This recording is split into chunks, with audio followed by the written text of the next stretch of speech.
guys locked up? Whenever you're ready, bro, hit him up. BATT TUBE live. We out here 5 for 5 with the homie KRIZZ Kaliko. What it do, dog? Chillin', man. Good to be back in Canada, especially Montreal, man. You know, this is one of the most beautiful spots here in Canada, man. You know, pretty ladies, Yes. pretty land. We downtown. You know what I'm saying? There's a lot of good stuff going on right here. Celine Dion's across the street. That's Who would have thought? Who would have thought it? Word up.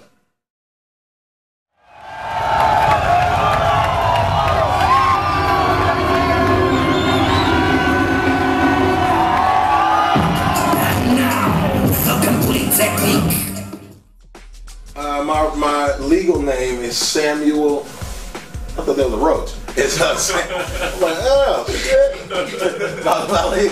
My legal name is Samuel William Christopher Watson.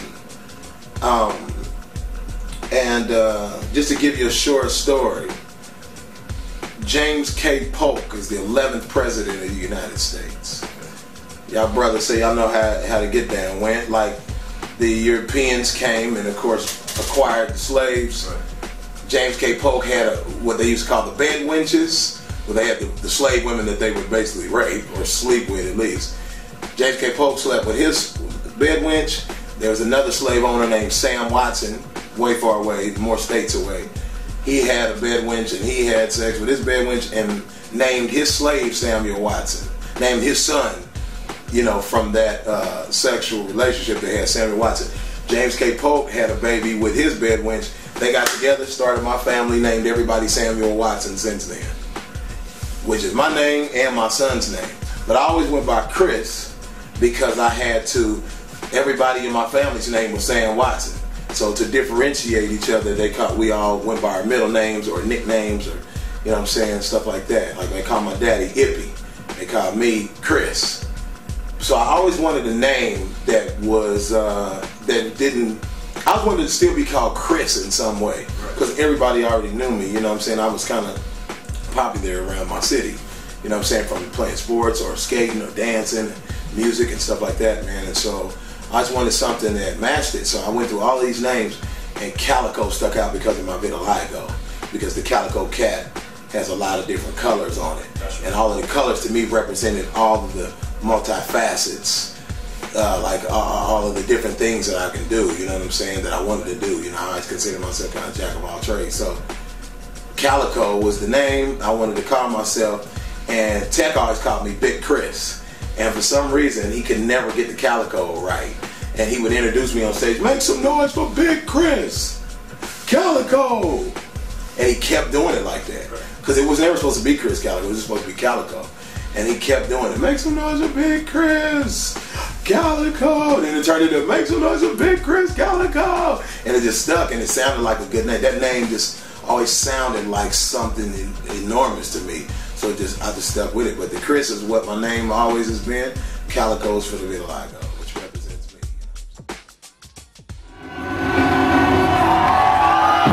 And now, the complete technique. Well, you know, I always thought that I'd be the first guy that would rap and sing. You know, there's lots of other cats that do it. Drake, you know what I'm saying? A lot of the rappers are singing now. A lot of singers are rapping now. So, but one thing, advantage I think I have over some of the other guys is that I do a bunch of different styles. Like I do reggae, I do R&B, I sing opera, I sing country. I sing all these rock, you know what I'm saying, metal, screaming, you know what I'm saying, like I do so many different things and I just always just experimented with music. You know, unfortunately we haven't failed at any of them yet. You know, there's songs that we like and the fans like better than others, but I always felt like I just was diverse, man. I was more diverse than anybody. And I felt like that would give me an advantage and make me win, man. So that's the thing I feel I do differently. Off a world record-breaking tour, 93 shows in 100. It's your delivery, man. You know, it's your delivery because, like, I can write something. Sometimes I write a line singing, and I don't even know what style I'm going to sing. You know what I'm saying? Sing it in. You know, I wrote this song called "Bad Man." That was an extra song that we did for exclusive download for our fans. And I wrote it like she said, she really loved me, but she was a bad man. And I was thinking like, damn, the way they kind of move, I should probably put a little reggae feeling. Like she said, she really loved me, but she wasn't the bad man. It's like it felt like it would go better like that. You know what I mean? So, you know, it's just like I said. Once again, it's just the different things, man. You know, and it's I don't know, man. I do whatever the music tells me to do, man. I do whatever. When that beat comes on, it's like it speaks to me. Sometimes I'll co-produce some of the stuff on my albums, but like when I get music and I get beats from other dudes, production from other producers, it just tells me what to do, man. And I feel like it's something God granted me with, man. And fortunately, I'm able to have a job doing it, because everybody can't do what they love to do for their job. Most people have to do what they have to do. The king of Kansas City, the king of talk. First thing I did, we pulled up here about 4 in the morning. I went outside and looked at the sex shop across the street. Because I was thinking, the last time my wife came out to Saskatoon, and she's like, we should go in one of these shops. You know, I'm married, so, you know, I'm like, okay, I always find a way to spice it. So I was like, maybe I should go in here and see what kind of weird toys they got in here. So, you know, and our security was like, man, you going in there? And me, the bus driver, security, and Magi. We were like, Magi, I don't want me to say that, but so we're like, man, let's go in here. And our security's like, you gonna go in there with a bunch of dudes? I said, boy, I'm a grown ass man. I don't care about going in there with no dudes, man. I know what I'm on. Right. Maybe you shouldn't go with us. I don't know, nigga. So but it was closed, so we didn't get to go in. But I'm gonna go in there before the show. So I went to close. I might need to take home a little something special. Even Michael Jackson said it's off the wall.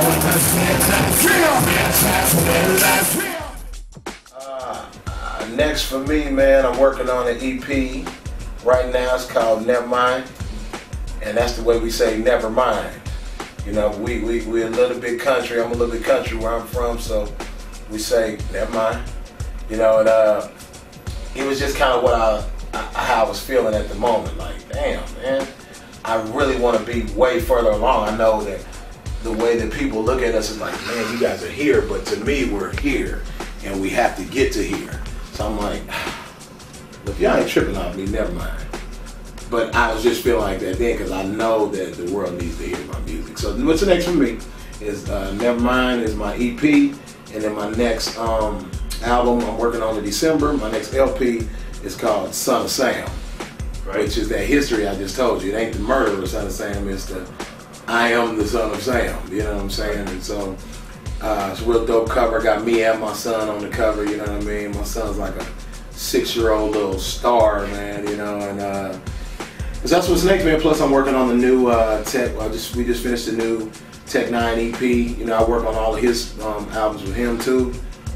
U-BATT, and then Boiling Point that they just released today, or not released, but they just released did a press release today for it.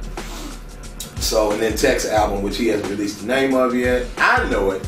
I don't know it. We're working on that in December. Like I'm in November, December. I'm working on my album and his at the same time.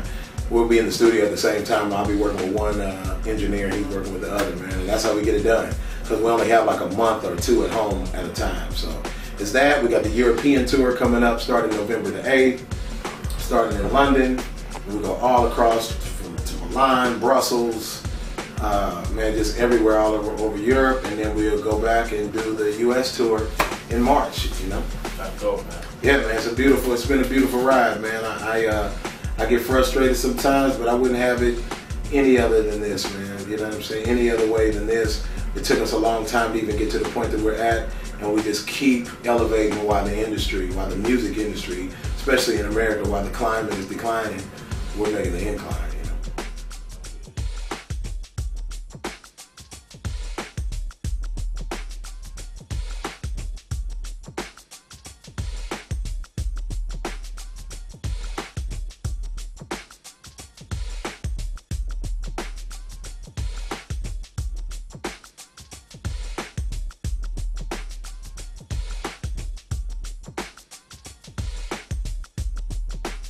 Yo, it's the genius KRIZZ Kaliko. Shout out, man. U-BATT TV. Cali, baby. Oh.